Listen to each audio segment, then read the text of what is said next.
Reciban un cordial saludo. En esta ocasión consideraremos el séptimo libro del Antiguo Testamento. Su nombre en hebreo es Shoftim, que traduce jueces.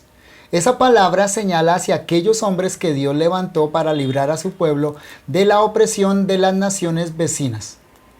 Notemos su mención en Jueces capítulo 2, versículo 16. Y Jehová levantó jueces que los librasen de la mano de los que les despojaban. La palabra Shoftim en hebreo, traducida en nuestra Biblia acá como jueces, proviene de una raíz hebrea shafat que aparece 21 veces en el texto hebreo.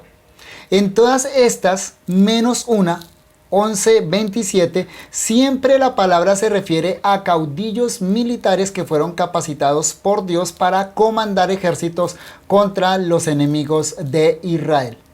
En realidad fueron líderes locales, no nacionales, como queda en evidencia por una lectura atenta de las referencias bíblicas, cuya labor, más que gobernar o ejecutar juicios, era comandar ejércitos.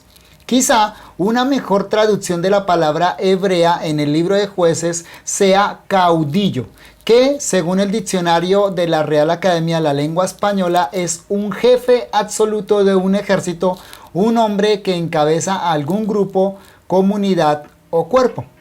De acuerdo con el escritor del libro, solo a Dios pertenece la prerrogativa de juzgar a su pueblo.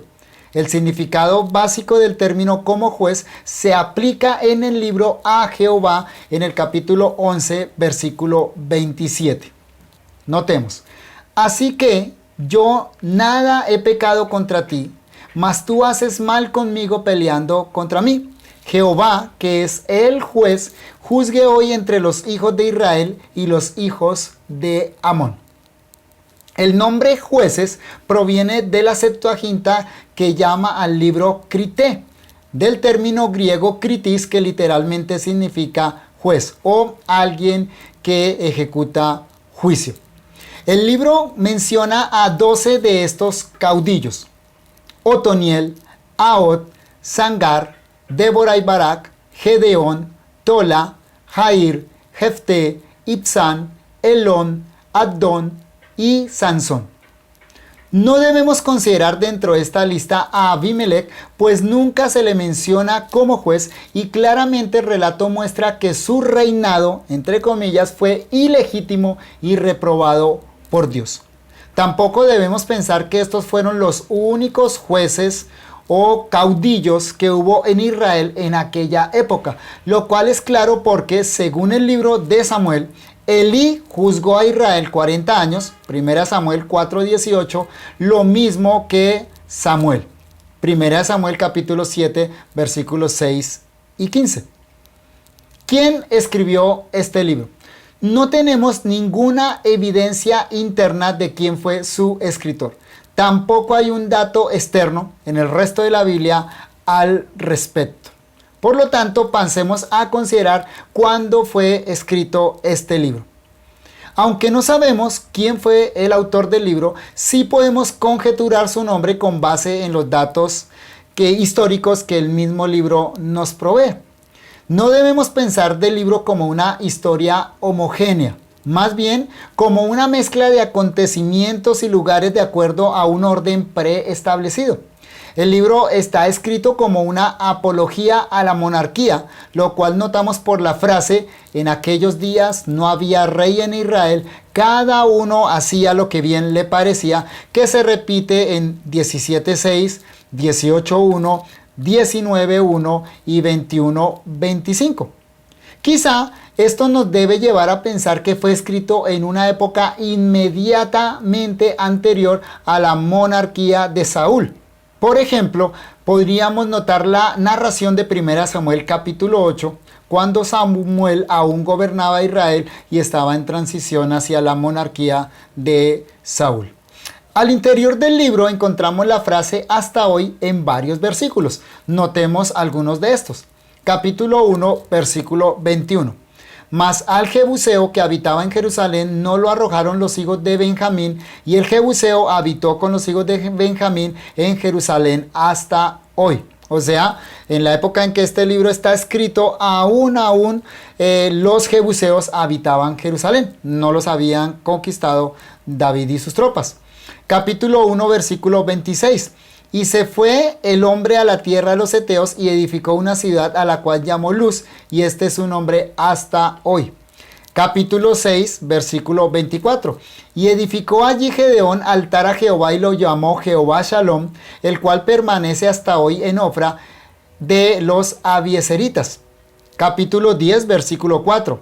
Este tuvo 30 hijos que cabalgaban sobre 30 asnos y tenían 30 ciudades que se llaman las ciudades de Jair hasta hoy, las cuales están en la tierra de Galaad. Lo mismo podemos notar en capítulo 15, versículo 19. Capítulo 18, versículo 12 y capítulo 19, versículo 30. En resumen, todas estas circunstancias que encontramos en los textos mencionados anteriormente son compatibles con lo que conocemos de la historia de Israel antes de las conquistas de David, particularmente la mención de los jebuseos que aún habitaban en Jerusalén. De acuerdo con 2 Samuel 5, 6 al 10, David conquistó Jerusalén y arrojó a los jebuseos después de haber reinado 7 años sobre Judá. De manera que el libro tuvo que haber sido escrito antes de la monarquía de David. Además, tenemos la siguiente mención explícita en cuanto al tiempo en el interior del libro de los jueces, o sea, la cronología propia dentro del libro de jueces. Jueces capítulo 11, versículo 26. Cuando Israel ha estado habitando por 300 años a Hesbón y sus aldeas, a Aroer y sus aldeas, y todas las ciudades que están en el territorio de Arnón, ¿porque no las habéis recobrado en este tiempo? Esta referencia, sumada a la anterior, nos indica que el periodo narrado en el libro abarca aproximadamente 300 años. Este es un dato importante porque si sumamos los años de opresión y liberación referidos al interior del libro, tendríamos un total de 410 años, lo cual no es compatible con los datos que conocemos de la historia de Israel ni con esta mención al interior del propio libro.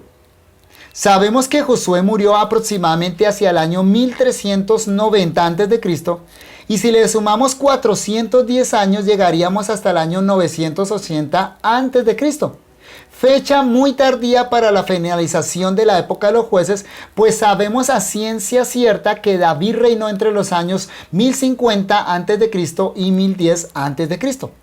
El año 980 a.C. corresponde a la época del reinado de Salomón. Si tomamos en consideración estos datos, debemos aceptar lo dicho en Jueces 11:26 como correcto. Esto indica que algunos, si no varios de los jueces, fueron contemporáneos y juzgaron a Israel al mismo tiempo. Para una posible armonía de la cronología del periodo de los jueces, los remito al documento que pueden encontrar en la descripción del video. También debemos tomar en consideración que las invasiones se dieron en diferentes regiones. Esto quiere decir que probablemente ningún juez gobernó sobre todo Israel, más bien lo hacían sobre algunas tribus. Este hecho nos ayuda a explicar la sobreposición de fechas entre algunos jueces, pues podían gobernar al mismo tiempo porque lo hacían en diferentes regiones de Israel.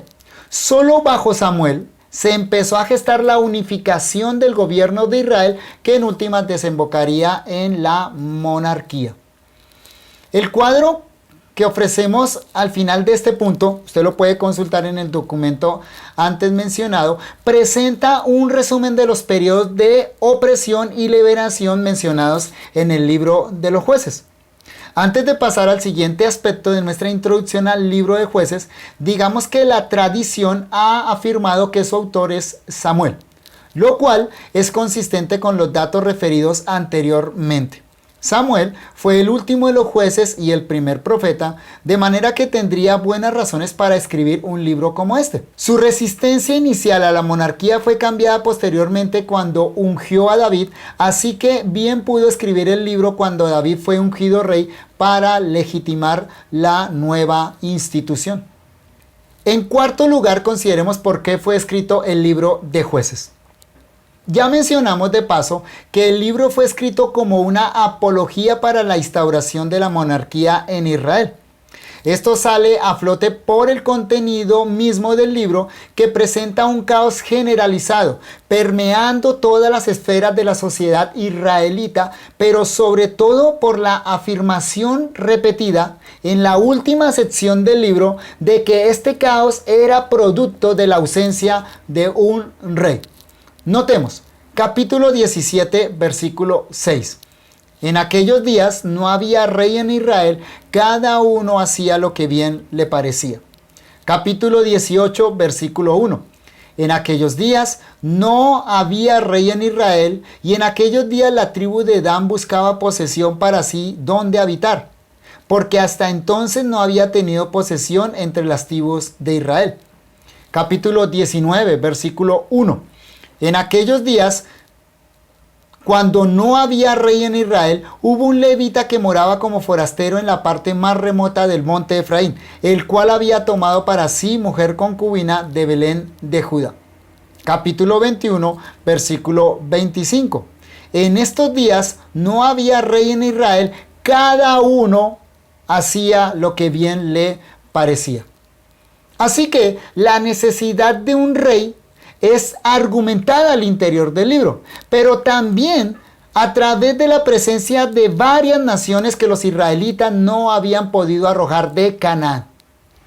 En el capítulo 2, versículos 1 al 5, encontramos la siguiente amonestación por parte del ángel de Jehová. El ángel de Jehová subió de Gilgal a Boquín y dijo: Yo os saqué de Egipto y os introduje en la tierra de la cual había jurado a vuestros padres diciendo: No invalidaré jamás mi pacto con vosotros, con tal que vosotros no hagáis pacto con los moradores de esta tierra, cuyos altares habéis de derribar. Mas vosotros no habéis atendido a mi voz. ¿Por qué habéis hecho esto? Por tanto, yo también digo: No los echaré de delante de vosotros, sino que serán azotes para vuestros costados, y sus dioses os serán tropezadero. Cuando el ángel de Jehová habló estas palabras a todos los hijos de Israel, el pueblo alzó su voz y lloró, y llamaron el nombre de aquel lugar Boquín, y ofrecieron allí sacrificios a Jehová. Esto también puede ser comparado con la narración que se encuentra en capítulo 3, versículos 1 al 6. No la vamos a leer, pero ténganla en consideración. De manera que tenemos en conjunto un caos interno y un caos externo durante esta época de anarquía en Israel. La nación, por tanto, necesitaba urgentemente una figura que se pusiera al frente para ordenar el caos interno, pero también un rey que saliera delante de sus ejércitos y los juzgara. Es interesante que esa precisamente es la mención que el pueblo hace en 1 Samuel capítulo 8 cuando le solicita a Samuel un rey. La necesidad de un libro como Jueces que presentara una defensa de la monarquía es reafirmada por la resistencia que el mismo Samuel presentó a la petición que Israel hizo de rey. En 1 Samuel capítulo 8, mencionado anteriormente, versículos 4 al 9, leemos lo siguiente. 1 Samuel capítulo 8 versículos 4 al 9. Entonces todos los ancianos de Israel se juntaron y vinieron a Ramá para ver a Samuel. Y le dijeron: He aquí tú has envejecido y tus hijos no andan en tus caminos. Por tanto, constitúyenos ahora un rey que nos juzgue, como tienen todas las naciones. Pero no agradó a Samuel esta palabra que dijeron: Danos un rey que nos juzgue.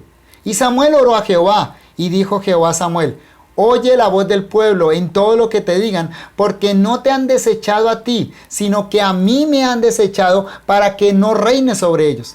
Conforme a todas las obras que han hecho desde el día en que los saqué de Egipto hasta hoy, dejándome a mí y sirviendo a dioses ajenos, así hacen también contigo.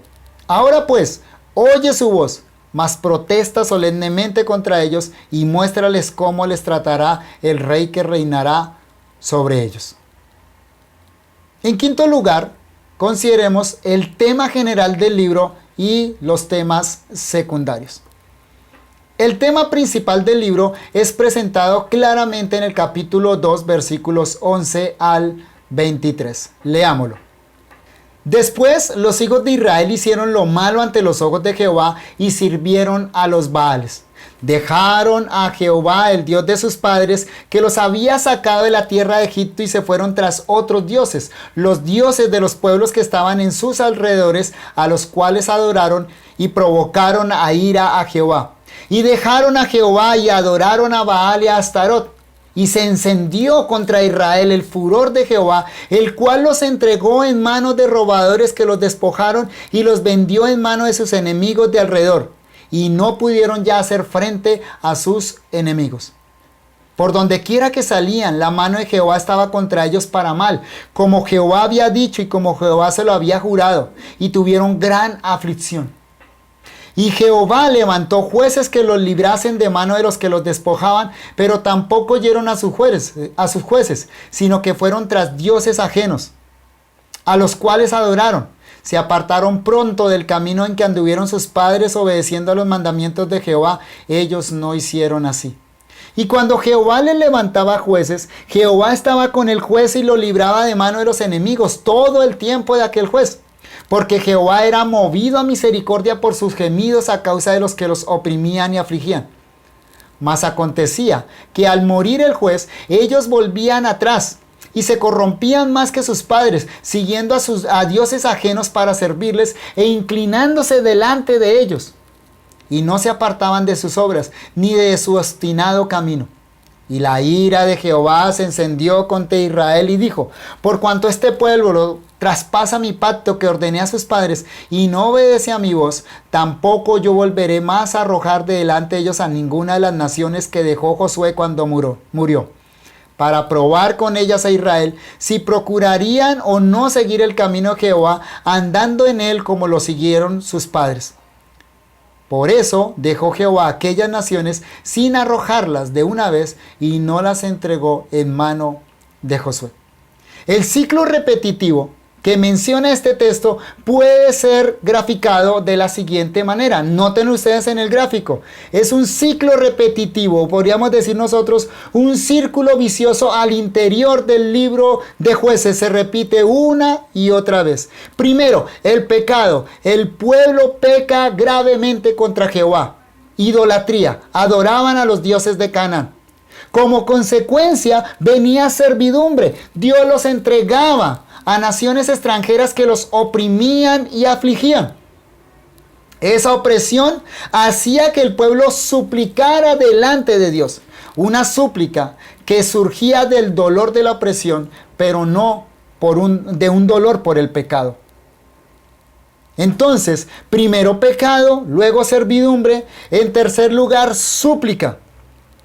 Después de la súplica, entonces Dios, movido a misericordia, como leíamos, levantaba un libertador, un caudillo, un juez que salvaba a Israel de sus opresores. Y en último lugar, después de que el pueblo reposaba un buen tiempo, entonces de nuevo se entregaban a la idolatría, y así continúa el ciclo a lo largo de todo el libro de los Jueces. La razón detrás de la necesidad de los jueces se encuentra en la afirmación del versículo anterior al párrafo que acabamos de leer. Jueces capítulo 2, versículo 10. Y toda aquella generación también fue reunida a sus padres, y se levantó después de ellos otra generación que no conocía a Jehová, ni la obra que había hecho por Israel. Es decir, Jueces nos presenta lo que sucedió en Israel porque se levantó una generación que no conocía a Jehová. Este es un tema que va a ser reiterado en el libro de Samuel con el caso de Elí y el caso de Samuel y sus respectivos hijos, los últimos jueces en Israel. Primera Samuel capítulo 2, versículo 12. Los hijos de Elí eran hombres impíos y no tenían conocimiento de Jehová. Primera Samuel capítulo 8 versículos 1 al 3. Aconteció que habiendo Samuel envejecido, puso a sus hijos por jueces sobre Israel, y el nombre de su hijo primogénito fue Joel, y el nombre del segundo Abías, y eran jueces en Berseba.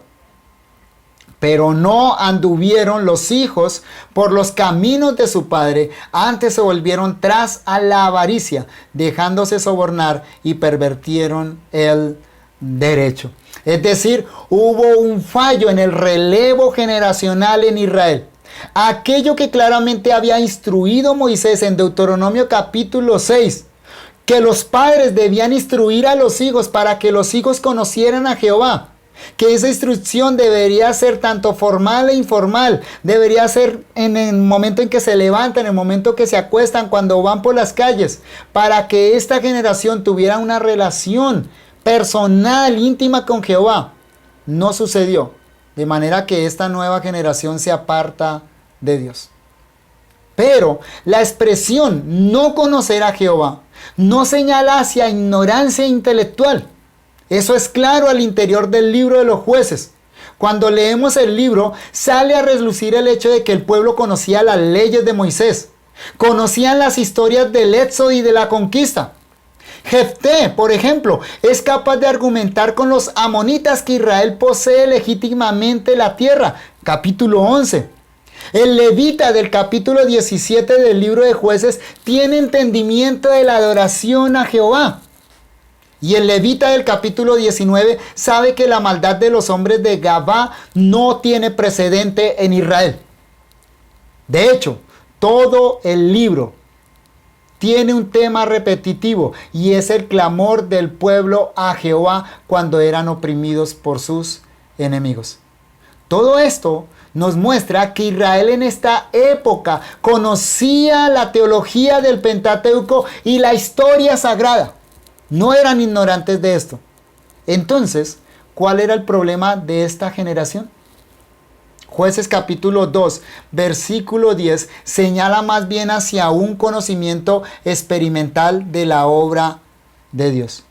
Tenían un conocimiento intelectual, pero no un conocimiento experimental de la obra de Jehová, lo cual es corroborado por las palabras del narrador en el capítulo 2, versículos 11 al 13, y las que vienen a continuación, Jueces capítulo 3, versículos 1 al 6. Leamos esta última porción, Jueces capítulo 3, versículos 1 al 6.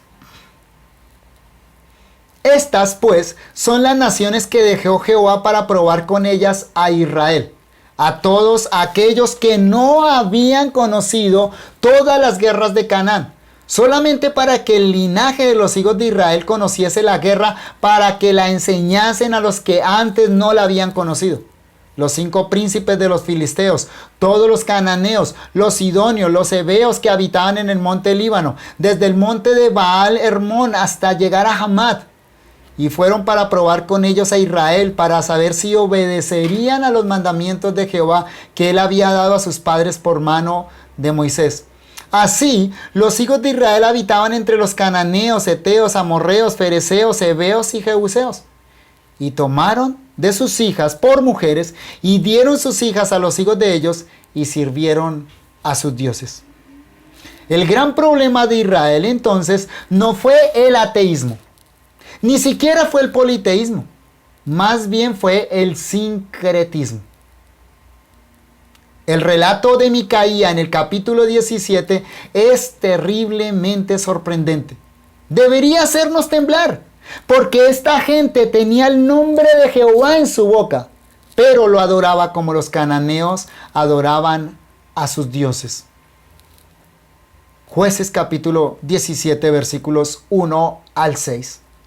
Hubo un hombre del monte Efraín que se llamaba Micaía. Bueno, de hecho, vale la pena mencionarlo, Micaía significa en hebreo, quien como Jehová. El cual le dijo a su madre, los 1100 ciclos de plata que te fueron hurtados, acerca de los cuales maldijiste y de los cuales me hablaste, he aquí el dinero está en mi poder, yo los tomé. O sea, le había robado a su mamá. Entonces la madre dijo, bendito seas de Jehová. Increíble, ¿no? Lo que ella dice. Menciona el nombre de Jehová. Bendito seas de Jehová, hijo mío. Y él devolvió los 1100 ciclos de plata a su madre, y su madre dijo, en verdad he dedicado el dinero a Jehová por mi hijo, para hacer una imagen de talla. ¿Notan el punto? ¿Cómo iban a adorar a Jehová? A través de una imagen de talla y de fundición. Ahora pues, le dice la madre, yo te lo devuelvo. Mas él devolvió el dinero a su madre y tomó su madre 200 siclos de plata y los dio al fundidor, quien hizo de ellos una imagen de talla y una de fundición, la cual fue puesta en la casa de Micaía. Y este hombre, Micaía, tuvo casa de dioses e hizo efod y terafines y consagró a uno de sus hijos para que fuera su sacerdote. Y aquí la mención clave en el libro: en aquellos días no había rey en Israel, cada uno hacía lo que bien le parecía. Aquí aplicado a la adoración a Jehová, cada uno adoraba como le parecía. La manera como el levita vende sus servicios a Micaía y luego a la tribu de Dan en el capítulo 18 corroboran esta impresión. De esta manera, Jueces es el relato de lo que sucede en una nación o sociedad que rechaza la autoridad de Dios sobre sus vidas. Repito, no nos encontramos frente a una nación que rechazó a Dios de tajo o que quitó el nombre de Dios de sus bocas, ni siquiera que abandonó el libro de Dios. Estamos más bien frente a una nación que mezcló la fe en Jehová con los ritos a Baal. Eso es sincretismo, mezcla de creencias. Al respecto, el apóstol Pablo tiene unas palabras muy fuertes de advertencia para nosotros. Segunda de Corintios capítulo 6, versículo 14, hasta el capítulo 7, versículo 1. Oigamos.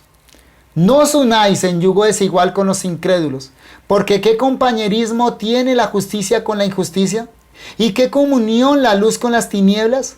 ¿Y qué concordia Cristo con Belial? ¿O qué parte el creyente con el incrédulo? ¿Y qué acuerdo hay entre el templo de Dios y los ídolos? Porque vosotros sois el templo del Dios viviente.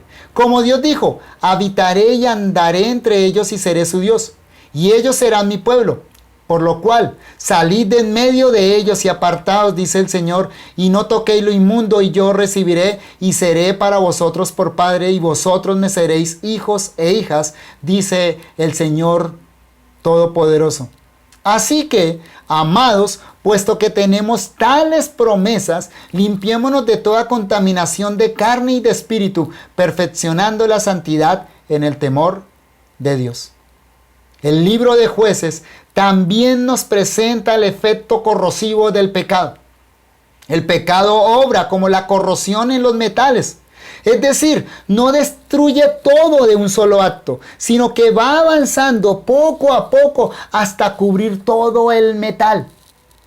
La única forma de salvar el metal es con una acción firme y contundente sobre el lugar en el que está actuando la corrupción.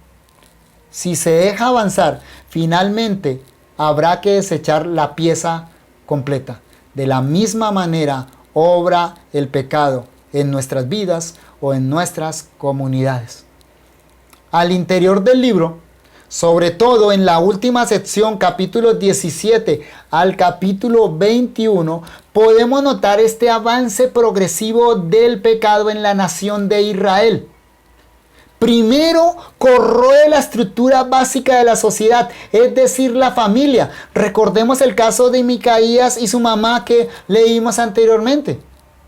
Luego el pecado corroe el culto a Jehová, el sacerdocio. Es el caso del levita antes mencionado. Posteriormente, el pecado corrompe la sociedad como un todo, que es el caso mencionado en el capítulo 19, con toda una sociedad entregada al desenfreno. Curiosamente, el levita prefiere pasar esa noche en una nación de Israel para no dormir en una nación de paganos. Consideraba, por supuesto, esta nación, esta ciudad de los benjamitas como más segura que la ciudad de los jebuseos. Qué equivocado estaba. La corrosión ya había penetrado también estos lugares. Finalmente, el deterioro de la sociedad alcanza la esfera política, pues el libro termina con la tercera guerra fratricida que menciona. O sea, una guerra entre hermanos, entre tribus hermanas, que en esta ocasión casi erradica una tribu completa de Israel. El lamento no podría ser más pertinente. Oh Jehová, Dios de Israel, ¿por qué ha sucedido esto en Israel? Que falte hoy de Israel una tribu. Jueces 21:3. Hermanos, con el pecado no se puede tratar de manera liviana. Donde se deja avanzar sin ninguna intervención drástica, finalmente terminará corrompiendo todo. Eso es verdad tanto a nivel personal como a nivel comunitario, sociedad o iglesia. Haríamos bien en atender el consejo del apóstol Pablo. No es buena vuestra jactancia, y lo dice en un contexto de disciplina eclesiástica. No es bueno vuestra jactancia. ¿No sabéis que un poco de levadura leuda toda la masa? 1 Corintios 5:6. O estas otras palabras en 1 Corintios capítulo 9 versículos 26 y 27. Así que yo de esta manera corro, no como a la aventura. De esta manera peleo, no como quien golpea al aire, sino que golpeo mi cuerpo y lo pongo en servidumbre, no sea que habiendo sido heraldo para otros, yo mismo venga a ser eliminado. Si la advertencia anterior del capítulo 5 de 1 Corintios es con relación a la iglesia, la necesidad del ejercicio de la disciplina eclesiástica, ahora esta mención es a nivel personal. La importancia de cuidarnos del pecado y no dejarlo avanzar. Un último asunto que vale la pena resaltar es la mención constante del Espíritu Santo al interior del libro. Encontramos 7 referencias a la tercera persona de la Trinidad en Jueces. Capítulo 3, versículo 10, 6:34, 11:29, 13:25, 14:6, 14:19 y 15:14. En todos estos pasajes se usa la frase el Espíritu de Jehová vino sobre, a excepción del capítulo 13:25, donde dice que el Espíritu de Jehová comenzó a manifestarse en él, que básicamente se refiere a lo mismo. Es evidente que el autor desea que sus lectores vean una operación particular del Espíritu Santo sobre la vida de los jueces, capacitándolos para guiar a los ejércitos de Israel y así obtener la victoria.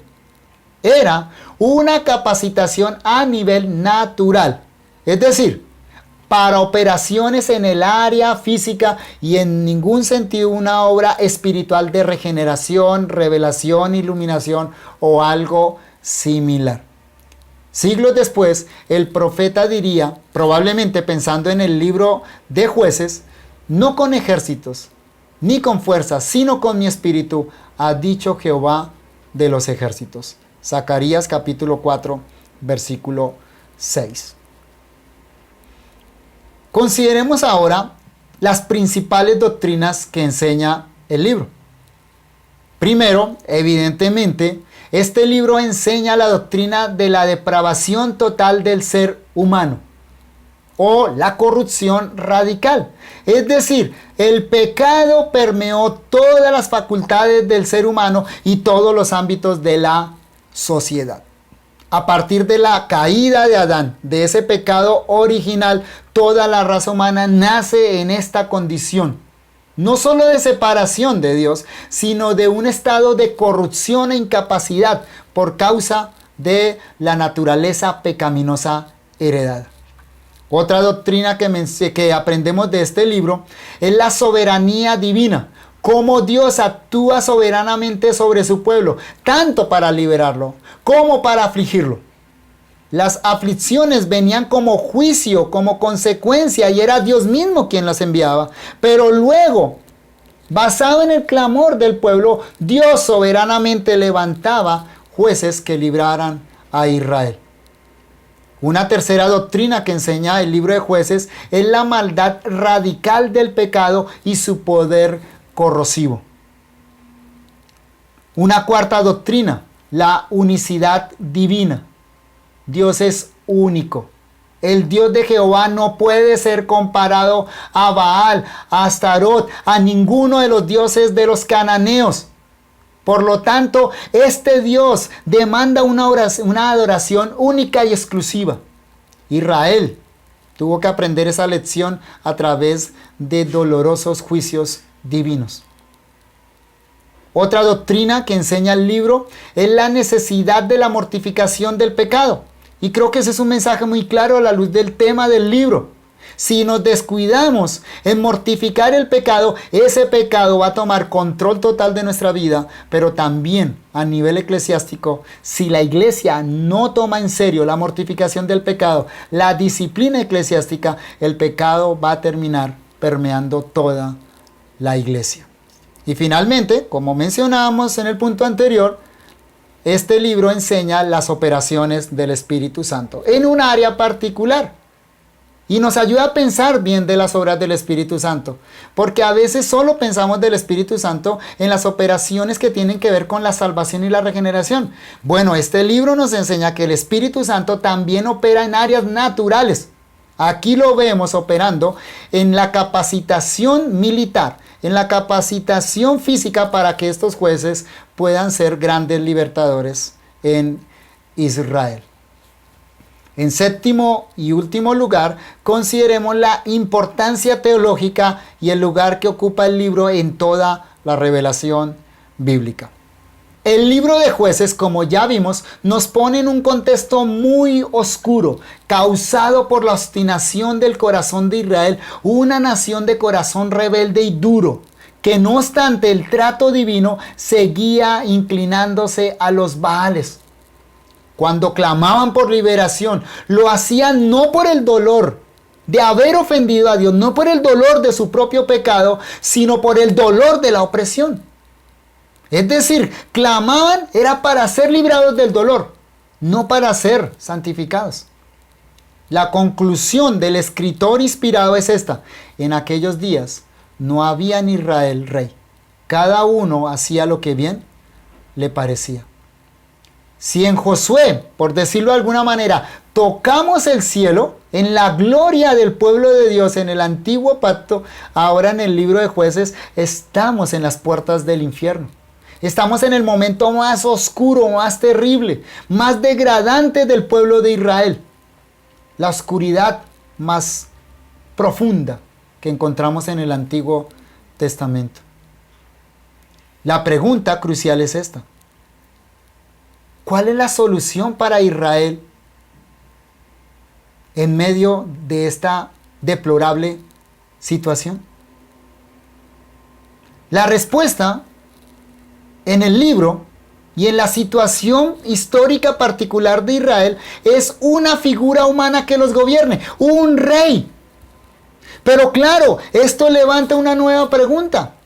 ¿La solución para Israel era una figura humana que los gobernara? La historia posterior nos demostrará contundentemente que no. Por supuesto, Israel necesitaba un rey que los guiara y los salvara.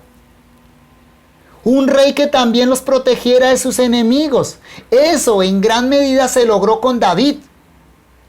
Pero pronto los reyes davídicos se apartaron del camino de Jehová y con ellos el mismo pueblo se descarrió. El cautiverio llegaría a ser inevitable. El clamor al interior del mismo libro es el siguiente: así que yo nada he pecado contra ti, mas tú haces mal conmigo peleando contra mí.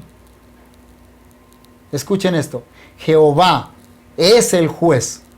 Juzgue hoy entre los hijos de Israel y los hijos de Amón.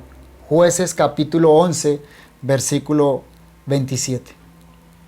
Esta es la misma queja que años después levantara Samuel delante del pueblo. Primera Samuel 12:12. Y habiendo visto que Najar, rey de los hijos de Amón, venía contra vosotros, me dijiste: no, sino que ha de reinar sobre nosotros un rey. Siendo así, que Jehová, vuestro Dios, era vuestro rey. Es decir, mientras Israel no entendiera que el verdadero rey sobre ellos es Jehová, ninguna figura humana lo libraría de sus verdaderos enemigos, que no eran externos, sino internos. Un rey sería útil en la medida que Israel viera en él una figura representativa del verdadero y único rey de su pueblo. Un rey sería útil en la medida que llevara al pueblo a la obediencia al único que es rey sobre su pueblo. Jueces y reyes, simplemente humanos, pecadores, no podrían guiar certeramente al pueblo hacia Dios. Tampoco podrían librarlos definitivamente de sus enemigos, ellos mismos incluidos. Solo podrían obrar externamente, no internamente. Por lo tanto, su obra siempre sería inconclusa. El libro de Jueces nos muestra la miserable condición del ser humano cuando es dejado a su arbitrio, cuando no es gobernado, cuando no se sujeta a su Creador y Salvador. El ser humano, por ser criatura, pero también por ser una criatura caída, necesita a alguien que lo gobierne, necesita estar bajo sujeción. Por supuesto, naturalmente nos rebelamos contra toda autoridad y especialmente la autoridad de Dios. Al respecto, escuchemos las palabras del salmista. Salmo capítulo 110, versículo 3. Tu pueblo se te ofrecerá voluntariamente en el día de tu poder, en la hermosura de la santidad. Desde el seno de la aurora tienes tú el rocío de la juventud. ¿Leímos bien? Tu pueblo se te ofrecerá voluntariamente en el día de tu poder. El pueblo de Dios se le ofrecerá voluntariamente cuando Él ejerza su poder. Aquí maravillosamente se junta el poder soberano e irresistible de Dios y el ejercicio voluntario del hombre. ¿Cómo es esto posible? ¿Cómo es que Dios gana la voluntad de su pueblo a través de un poder irresistible? La mejor pregunta que podemos hacer a este texto de Salmos es: ¿de quién habla el salmista? ¿Quién es este Dios que con su poder obtiene la disposición de su pueblo? Los primeros versículos del Salmo tienen la respuesta. Leamos el Salmo 110, versículos 1 al 4. Jehová dijo a mi Señor: siéntate a mi diestra hasta que ponga a tus enemigos por estrado de tus pies. Jehová enviará desde Sión la vara de tu poder. Domina en medio de tus enemigos. Tu pueblo se te ofrecerá voluntariamente en el día de tu poder. En la hermosura de la santidad, desde el seno de la aurora tienes tú el rocío de tu juventud. Juró Jehová, y no se arrepentirá. Tú eres sacerdote para siempre, según el orden de Melquisedec. He aquí el verdadero rey del pueblo de Dios, el único que puede someter nuestra maldad y sujetarnos a sí mismo, el único que verdaderamente derrotó a nuestros enemigos y nos protege de ellos, aquel que puede obrar desde dentro y no simplemente desde fuera. Sí, Jesús derrotó a Satanás, la muerte y el pecado, pero aún más nos libra de nosotros mismos. La Confesión Bautista de 1689 nos recuerda la necesidad que tenemos del oficio real de Cristo en las siguientes palabras. Capítulo 8, párrafo 10. Esta cantidad y orden de oficios son necesarios, pues por nuestra ignorancia tenemos necesidad de su oficio profético, y por nuestra separación de Dios y la imperfección del mejor de nuestros servicios, necesitamos su oficio sacerdotal para reconciliarnos con Dios y presentarnos aceptos para con Él. Aquí viene la cita con relación al oficio real de Cristo. Continúa diciendo la confesión de fe. Y por nuestra falta de disposición y total incapacidad para volver a Dios y para rescatarnos a nosotros mismos y protegernos de nuestros adversarios espirituales, necesitamos su oficio real para convencernos, subyugarnos, atraernos, sostenernos, librarnos y preservarnos para su reino celestial. El bosquejo general del libro de Jueces es muy sencillo. 3 divisiones. Primera, capítulo 1, versículo 1 al capítulo 3, versículo 6. Contexto histórico del periodo de los jueces. Segundo, el grueso del libro, capítulo 3, 7 hasta el capítulo 16. Historia de los jueces de Israel. Y la tercera parte, contexto religioso, social y político de la época de los jueces, capítulo 17 al capítulo 25. Si desean un bosquejo detallado, pueden encontrarlo en el documento que está en la descripción del video. Muchas gracias.